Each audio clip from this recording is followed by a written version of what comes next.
नमस्कार दोस्तों, आज हम इस वीडियो में जानेंगे कैपेसिटर क्या होता है और यह कितने प्रकार का होता है। और जब हम सर्किट डिज़ाइन करते हैं यानी जब सीमेटिक डिज़ाइन करते हैं तो उसमें कैपेसिटर की वैल्यू कैसे सेलेक्ट की जाती है। तो बने रहेगा इस वीडियो में अंत तक हमारे साथ। आइए देखते हैं। तो दोस्तों आइए देखते हैं व्हाट इज कैपेसिटर। कैपेसिटर होता क्या है। कैपेसिटर जो इलेक्ट्रिक चार्ज को स्टोर करके रखता है उसे हम कैपेसिटर कहते हैं।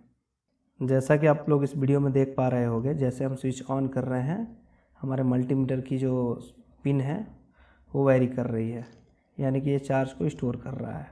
अब हम देखेंगे यहाँ पे टाइप्स ऑफ कैपेसिटर, यानी कैपेसिटर कितने प्रकार के होते हैं।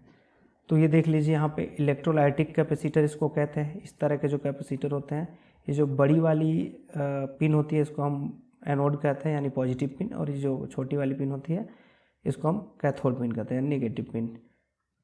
फिर ये हमारा माइका कैपेसिटर है, ये हमारे पेपर कैपेसिटर है, और ये हमारे फिल्म टाइप कैपेसिटर है। यहाँ पे आप लोग देखिए ये एक सिरेमिक कैपेसिटर होता है, इसमें एक प्रोटेक्टिव कोटिंग होती है, डाइलेक्ट्रिक सिरेमिक डिस्प्ले होती है, इलेक्ट्रोड होता है इसमें, और कनेक्टिंग वायर कनेक्ट रहते हैं इस पर। अब यहाँ पे एक नॉन पोलराइज्ड कैपेसिटर है जिसमें कोई ध्रुव नहीं होता है, पॉजिटिव नेगेटिव कुछ नहीं होता है इसमें। और एक पोलराइज्ड है, पोलराइज्ड में मतलब पॉजिटिव नेगेटिव होगा। यहाँ पे आप लोग देख लीजिए ये टेंटलम कैपेसिटर है, ये सरफेस माउंट टेक्नोलॉजी वाले कैपेसिटर हैं जिनका उपयोग पीसीबी पे किया जाता है। आजकल जो छोटी छोटी पीसीबी बन के आ रही हैं उन सब पीसीबी पे इनका उपयोग देखने को आपको मिलेगा। अब यहाँ हम बात करते हैं कि जब हम सिमेट्रिक डायग्राम बना रहे हो, डिजाइन कर रहे हो, तो कैसे कैपेसिटर की वैल्यू को सेलेक्ट किया जाए। इसके लिए एक 3 फैक्टर्स बहुत इंपॉर्टेंट होते हैं। पहला फैक्टर है करंट, दूसरा वोल्टेज लेवल, और तीसरा होता है टेम्परेचर यानी तापमान।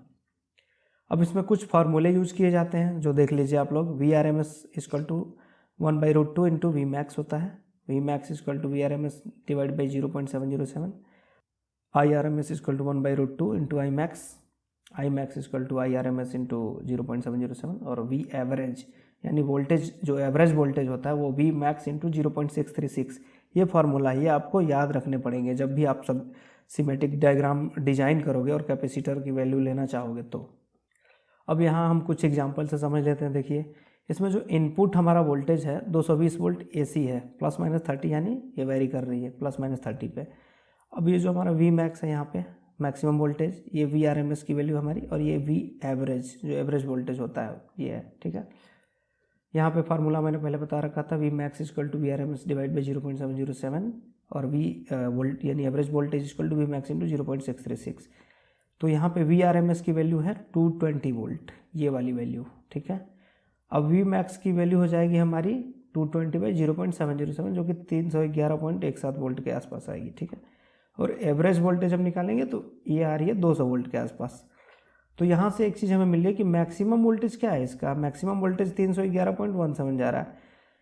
एक चीज़ और ध्यान रखिएगा कि जब भी हम कैपेसिटर डिजाइन करते हैं ना, तो जो कैपेसिटर की वैल्यू आती है उसका 40 से 50% वैल्यू बढ़ा करके लिया जाता है। तो यहाँ पे हमने 400 वोल्ट के आसपास का ये वैल्यू ले रखा है, ठीक है। और ये 10 माइक्रोफैराड का कैपेसिटर है।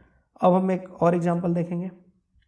यहाँ पे देखिए ये हमारा रेक्टिफायर सर्किट है। इसमें हम देखेंगे कैपेसिटर ये जो C1 की वैल्यू है कैसे डिटरमाइन किया गया है। तो इसमें सबसे पहले 220 वोल्ट AC आ गई, ये स्टेप डाउन होकर 12 वोल्ट 1 एम्पियर की सेकेंडरी कॉइल में आ जाती है ट्रांसफार्मर के द्वारा, ठीक है। अब यहाँ हमें पता है कि VRMS 12 वोल्ट है, तो ये VPP यानी पीक टू पीक वोल्टेज कितना है। तो पीक टू पीक वोल्टेज का एक फार्मूला होता है, यहाँ पे ध्यान दीजिएगा। Peak to peak voltage equal to VRMS into √2। तो इसके थ्रू हम निकाल लेंगे तो पीक टू पीक वोल्टेज का वैल्यू आ रहा है हमारा 16.968।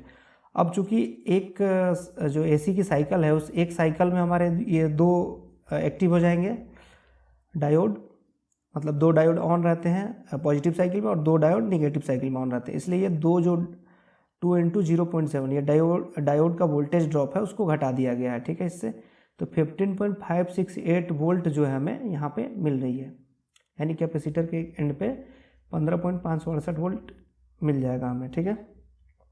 अब देखिए जब भी आप वोल्टेज कैपेसिटर के क्रॉस लें तो मैंने पहले ही बता रखा था कि 30 से 40% बढ़ा करके लिया जाता है। तो जब हमारा ये वोल्टेज था कैपेसिटर पे 15.568, यहाँ आप देखिए, तो इस पर 30% हमने बढ़ा दिया, ये जो कि हो गया 20.23 वोल्ट। ठीक है, अब चूंकि हमें पता है कि C=Q/V फार्मूला होता है कैपेसिटर का, ये IT/V हो गया। ठीक है, T हाफ साइकिल है, ये जो हमारी AC की हाफ साइकिल है, एक हाफ साइकिल की बात कर रहे हैं हम लोग, और I हमारा दिया हुआ है यहाँ पे, ये देखिए I जो है करंट 1 एम्पियर दिया हुआ है। अब चूंकि एक हाफ साइकिल में 10 मिलीसेकंड होता है, ठीक है, तो ये देखिए मिनिमम इसको 7 वोल्ट, तो चार्ज डिस्चार्ज होने के लिए क्या चाहिए, इसको 7 वोल्ट चाहिए होना है। तो यहाँ पे जो वोल्टेज गैप हम निकालेंगे तो 15.568 में से 7 वोल्ट घटा देंगे तो 8.56 वोल्ट का ये वोल्टेज गैप आ रहा है। ठीक है, अब हम इसके थ्रू यहाँ पे C की वैल्यू निकालेंगे। तो I की वैल्यू चूंकि 1 एम्पियर मैंने पहले बता रखा है, T है जो T यहाँ पे हाफ साइकिल में, 1 हाफ साइकिल में 10 मिलीसेकंड होता है, ये 10 मिलीसेकंड ये हो गया, और ये जो V है ये वोल्टेज गैप है हमारा, जो कैपेसिटर को चार्ज डिस्चार्ज करने में मदद करेगा, वो है वोल्टेज गैप। तो इसको हम रख देंगे तो 1167 माइक्रोफैराड आ रहा है।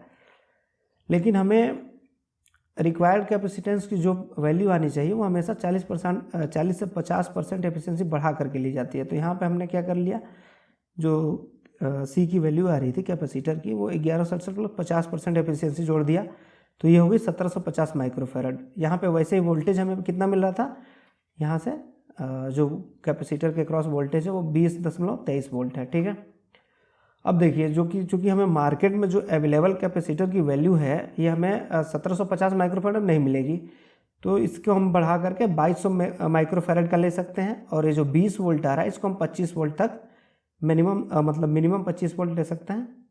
ठीक है, तो ये थी हमारी कैपेसिटर की वोल्टेज कैसे डिटरमाइन की जाती है, इसका वीडियो। अगर आप लोगों को वीडियो अच्छा लगा हो तो लाइक करें, शेयर करें, कमेंट करें, और हार्डवेयर सोसाइटी के साथ जुड़े रहें। हार्डवेयर और सॉफ्टवेयर दोनों की जानकारी यहाँ पे मिलती रहेगी आपको। धन्यवाद।